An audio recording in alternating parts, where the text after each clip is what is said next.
You're listening to your brain on air. The program will begin shortly. Enjoy. आप अपने मस्तिष्क की आवाज को ऑन एयर सुन रहे हैं। कार्यक्रम शीघ्र ही शुरू होगा। आनंद लें।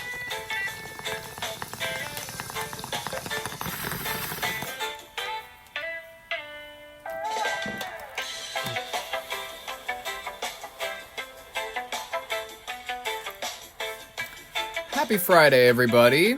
Good morning. It's a beautiful Friday, October 10th, 10/10, 2025. We got some wonderful news to share with you today. Actually, you know what? Wonderful in the sense where it's like, there's a lot to share. I don't know if it's like good news inherently, but that's certainly up to you. But there's a lot to share with you, so I'm just going to go ahead and jump into it. Ladies and gentlemen, let's hop over to the state of California real quick. The beautiful Sunshine State. Never mind, that's Florida. Anyways, the state of, high taxes, Gavin Newsom, vineyards, Hollywood, San Francisco, the rolling hills, the mountains. It's a beautiful state, no lie. It is in search of a new governor, as some people may be aware of. If you're not from that state, I totally understand you not being aware of it because you should be involved in local politics, and it's optional whether or not you want to be involved in countrywide politics. But I would say that this is at least an entertaining enough story that I feel it's important enough to bring to your attention. Katie Porter has a fiery demeanor exposed in interviews and leaked staffer interactions. Katie Porter, Democratic candidate for California governor, is claiming it's called girl bossing, and if a man was doing it, it would be called drive. Ladies and gentlemen, this woman... Listen, Gavin Newsom, I'm not the biggest fan of American Psycho. I would still trust this man with the keys to the state more so than I would ever trust this woman. Simply due to the fact that she seems, and I'm going to put this as nicely as I can. Has anyone seen Harry Potter and the Half-Blood Prince? If you have, you are familiar with a character named Dolores Umbridge. This woman is just as nasty, just as hateful, just as spiteful, mean, and rude to the people that she has control over, except she does not have the fake sweet demeanor that Dolores Umbridge serves. So really, she's just a cunt. Anyways, I'm gonna go ahead and get into the story so y'all can judge for yourselves.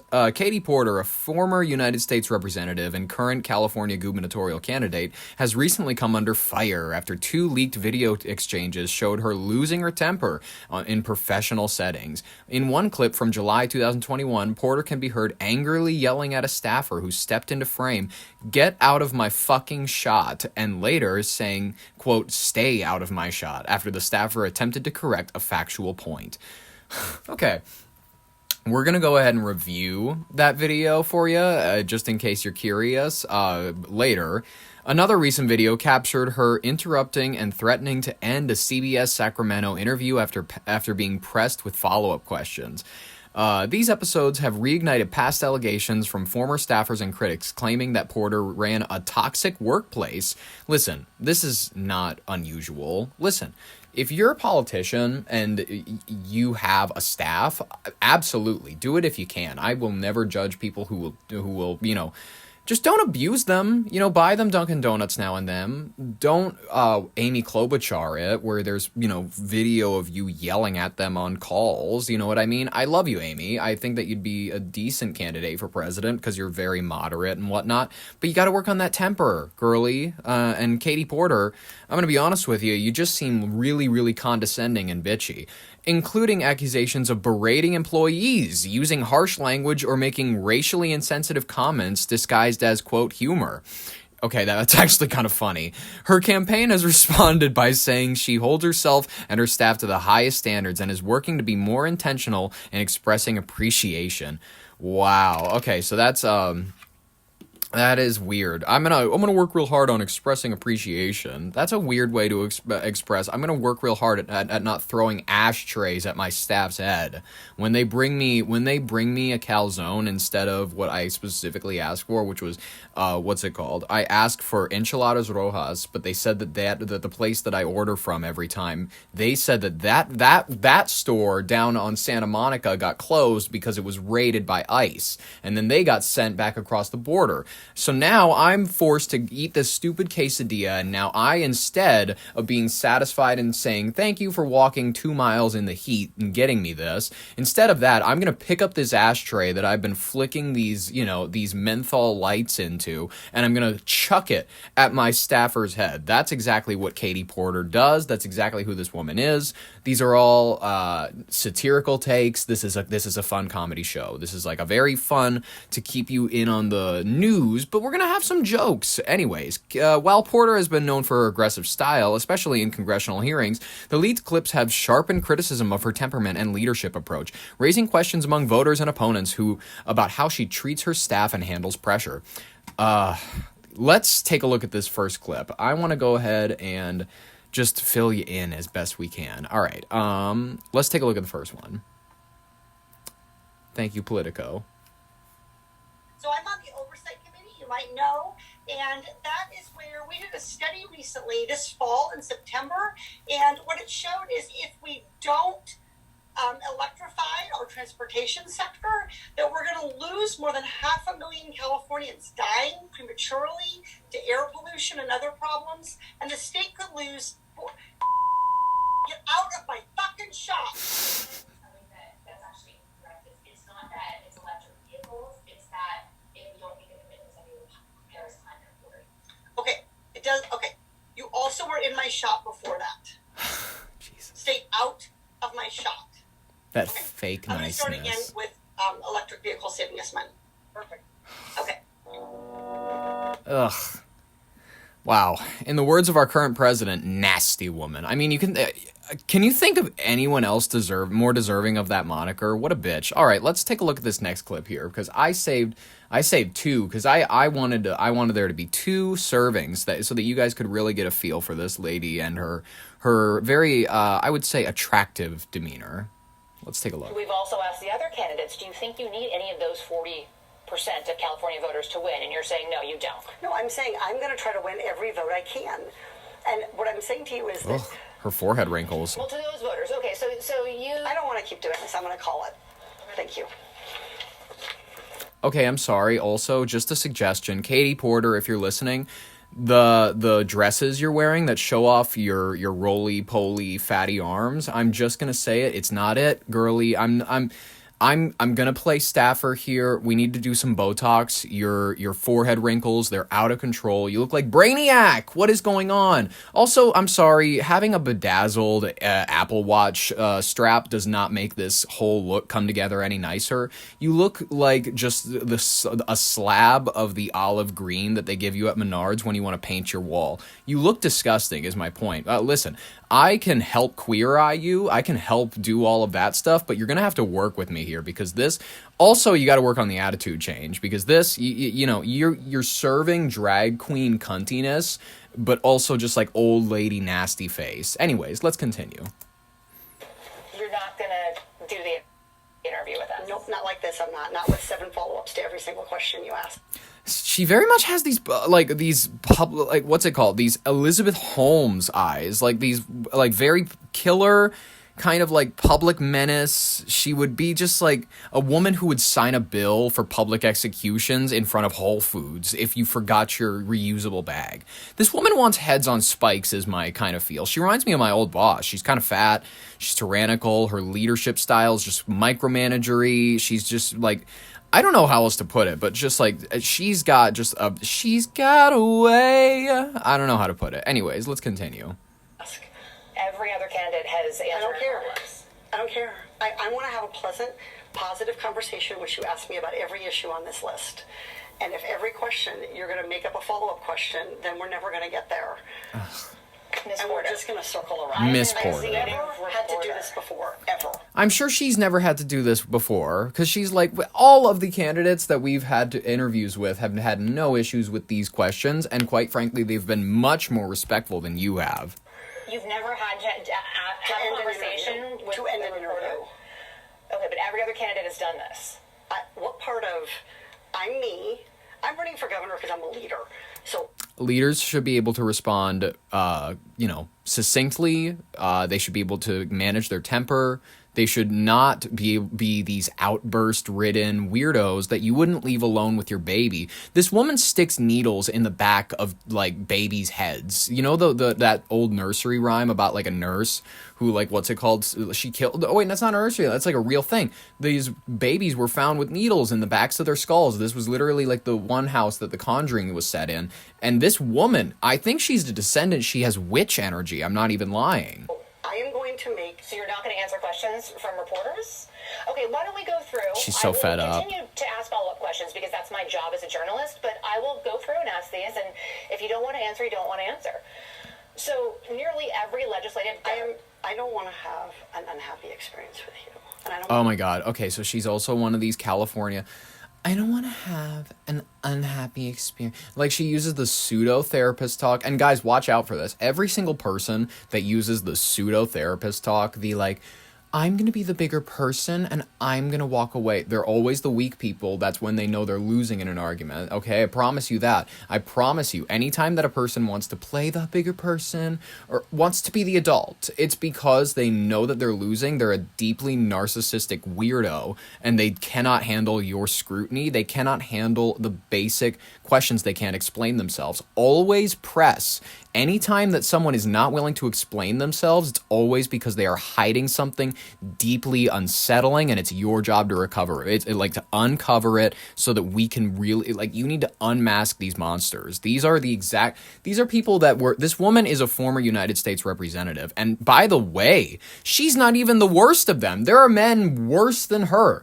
I'm just saying that if we don't actively work to call out ill behavior, kind of shitty, whatever. Listen, if she wants to boss girl this, and if she ends up winning the seat for governor, she's gonna lose, I promise you that. But if she ends up winning and this ends up working, I will actually be fine with it. And I'll be like, guess what? It works. She can be as mean as she wants, and I'll treat it like a Trump thing where I'm like, guess what? He'll lie as much as he wants. But guess what? It's just kind of how he does it. It's how he does what he does. You know what I mean? What else do you expect? Katie Porter's going to be a cunt. Trump is going to lie. There's nothing else from this world. You get what you vote for. Anyways, let's finish this up. Thank you, CBS Evening News. I want this all on camera. Of course you don't want this all on camera. Anyways, so that was it. She's a fun one. Anyways, I think we should move on to something a little lighter, something with a little less heat. Actually, that's a little ironic because that incident that we were just talking about doesn't involve the death penalty. This one does. An American athlete arrested on cannabis charges faces the death penalty in Indonesia. This guy's... okay, so if anybody remembers anything, this is like very reminiscent of the Russia case not too long ago when we traded her back. She was a professional basketball player, I believe. I don't know sports very well, but I know the case very well, where she went over there, she was held in Russian prison for a while, and then we traded her back in exchange for, whatever. We did a trade. And then this, I feel like, is going to play out the very same way. Indonesia, I don't know what they want from us, though. You got to think about that. You got to think about air rights. You got to think about the sea. You got to think about I don't know. What could they use this woman as a bargaining chip for? Or, never mind, not a woman.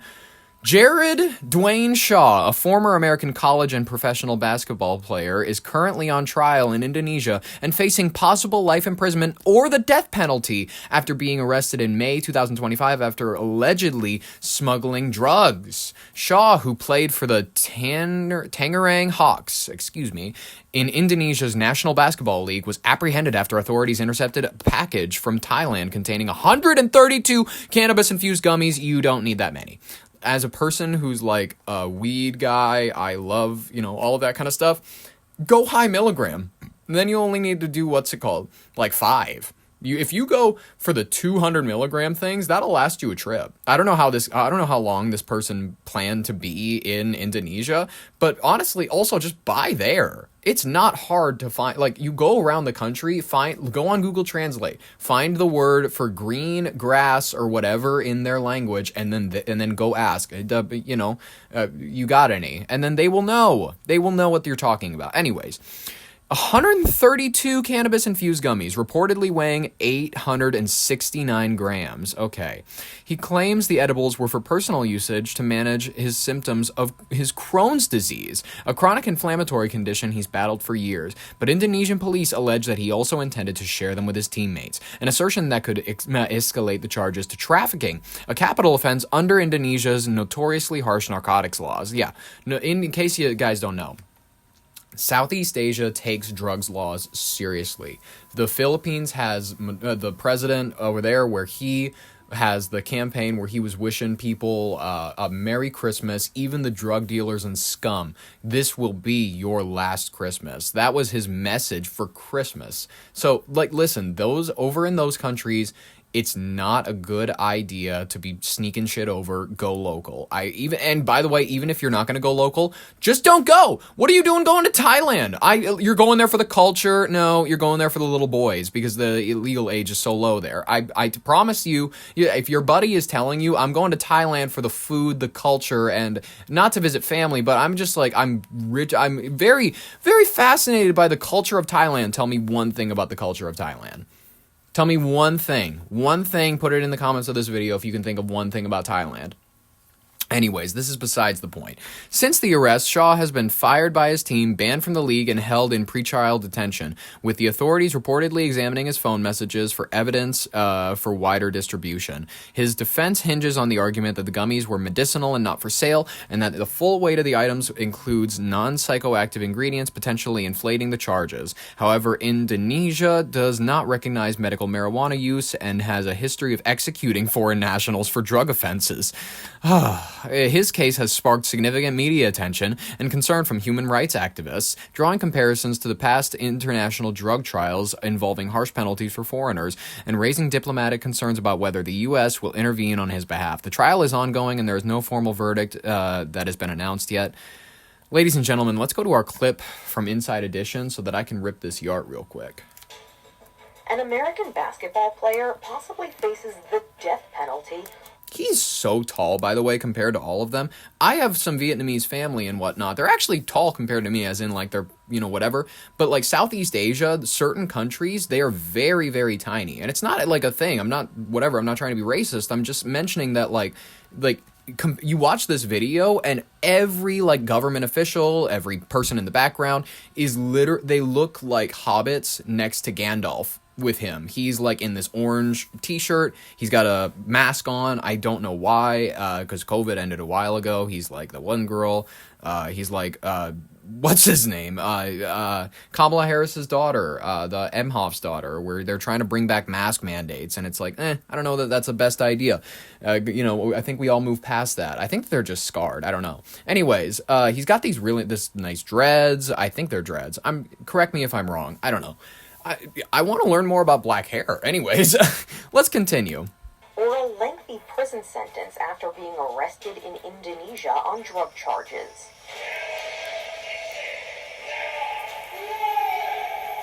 35-year-old Jared Shaw used to play in the Indonesian Basketball League for the Tangerhawks.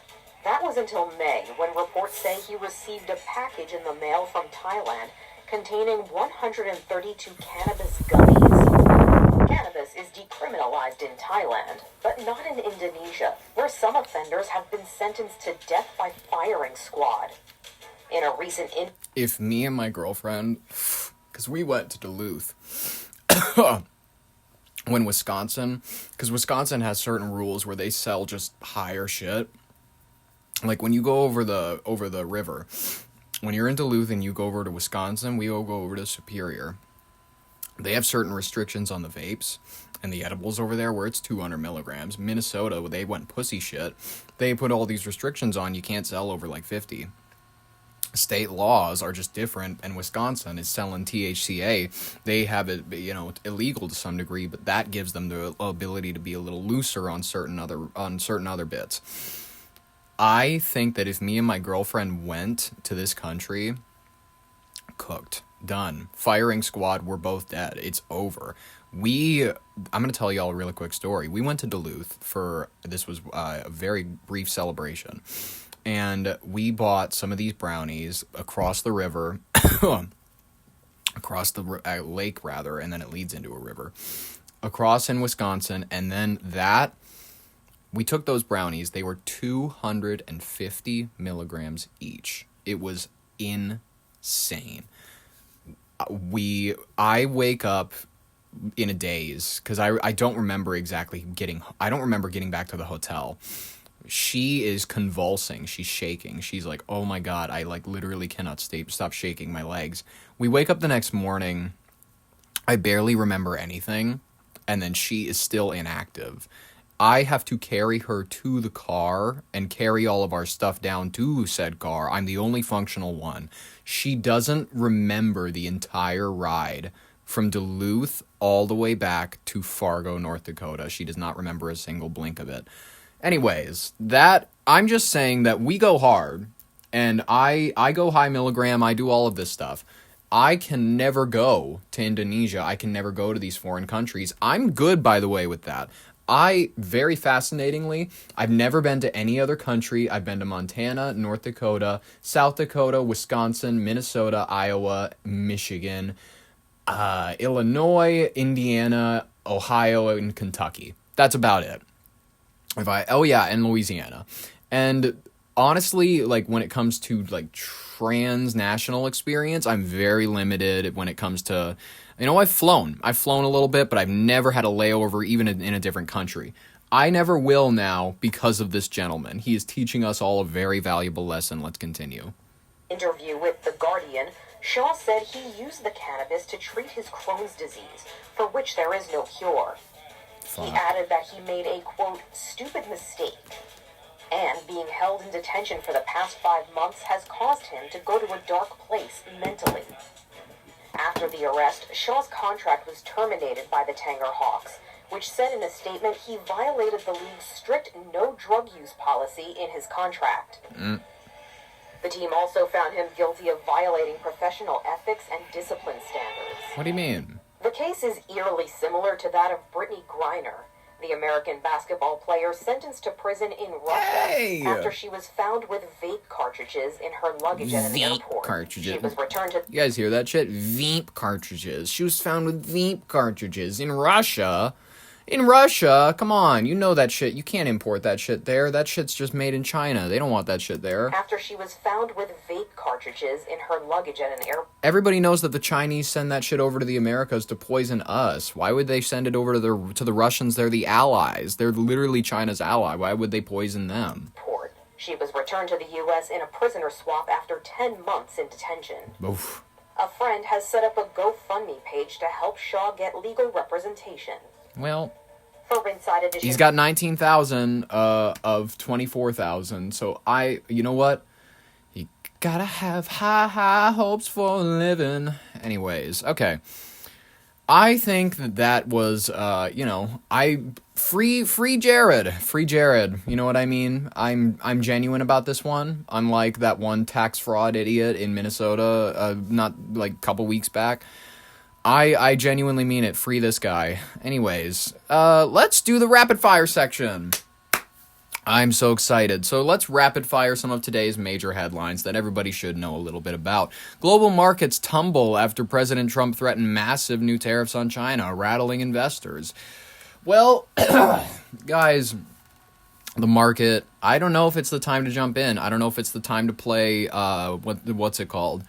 Wall Street bets. Yeah, they have not had a lot of action ever since I can't remember when. The GameStop crisis, that was, guys, that was already 4 years ago. Can you believe that? Anyways, that's a fascinating bit. Actually, that leads us into our last story, but I'm going to go ahead and finish the rapid fire. U.S. consumer sentiment holds steady in October despite the partial government shutdown, through concerns about the labor markets persist. Okay, though concerns about the labor market persist.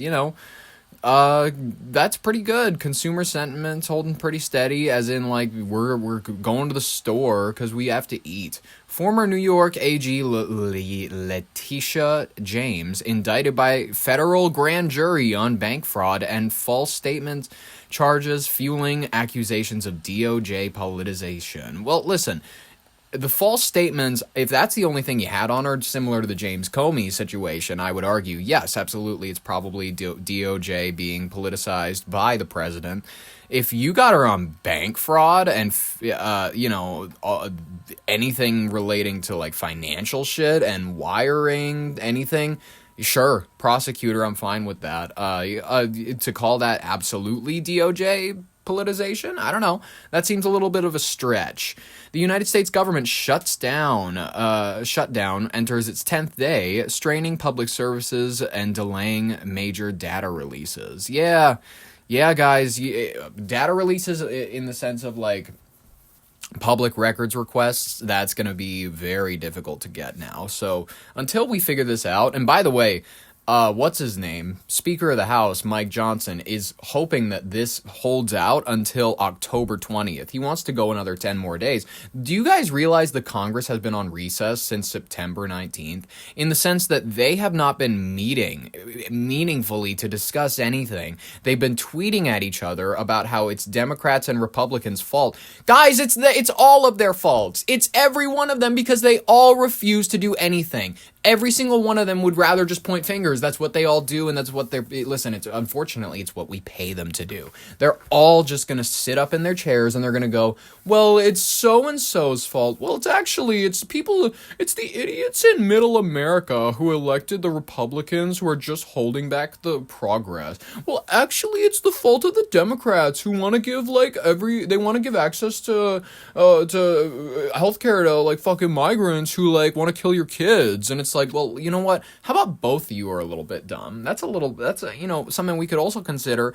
Or, you know what we could also think about? Like, we could just keep this in the back of our minds. People have not been getting paid for 10 days. So we could think about that. Let's think about the hundreds of thousands, potentially millions of Americans that are going to go, they're going to struggle. They're going to go ahead and they're going to have Chef Boyardee another day. They're going to have a hamburger helper. The hamburger helper sales, by the way, they're fucking skyrocketing as of late because we're entering recession core. The Labubus are a sign, the matcha. Like, culture is back. That's a good sign. Guys, you missed the Obama era. We're back, guys. It's recession era. It's kind of like iPhones are going to be the cool thing again. You know what I mean? Like, TV shows, they're probably going to get good, even though the season finale of Peacemaker was, like, kind of disappointing. I'm not even going to lie. Like, I'm not normally one to talk about, TV on this podcast normally, and maybe I will now and then if anybody likes it. But anyways, like, the season finale of Peacemaker, I don't know if anybody else is keeping up. No spoilers. I'll keep spoilers out, actually. But just in general, it was much less than you expect it to be. I wanted a lot more world building. I wanted a lot more teases for the future, but I guess I'm happy for them that they were able to keep it pretty contained, but it also felt repetitive in some regard. It felt like it was kind of running in circles. Anyways, that is besides the point. Despite the shutdown, the Bureau of Labor Statistics will publish September's Consumer Price Index, CPI, report on October 24th due to statutory deadlines tied to Social Security. So we have that to look forward to. Ceasefire approved in Gaza as Israel's government greenlights a phased agreement including hostage prisoner swaps and troop redeployment. That's continuing forth. Seems like things are going pretty, decent there. We're gonna see how it goes. We're gonna see where it goes from there. We're just gonna keep our eye on them. We're gonna go, hey guys, just keep your ducks in a row and keep transitioning people back and forth, and we're gonna be okay. Renewed Russian missile and drone strikes on Kiev knock out power and water infrastructure in parts of the city overnight. Guys, there we go. That's the first blip that I think that we've had on the show about Russia-Ukraine in a while. Because, they need a headline to be thrown out there every now and then. I guarantee you, after this story gets out, but just like after it came out that they hit Chernobyl and whatnot, you're going to see the Ukraine flags out on people's balconies again. Expect it, especially if you live in a college town. People really want to impress people on campus. They want to get laid. They want to be like, yeah, I'm with the times. I'm with what's good. I'm with what's new. And here's what I think. And I'm with it. I'm not outside of the norm. I'm not like Mel Gibson in any way, shape, or form. Anyways, Peru undergoes executive turnover, swearing in Jose Heri as president after Congress removed Dina Boluarte. God damn, that was rough. Amidst massive protests, Havana Times. Cool. Good for Peru. Hope that this one goes smoother. United States begins to implement $20 billion support package for Argentina via a currency swap amid economic instability under President Javier Milei.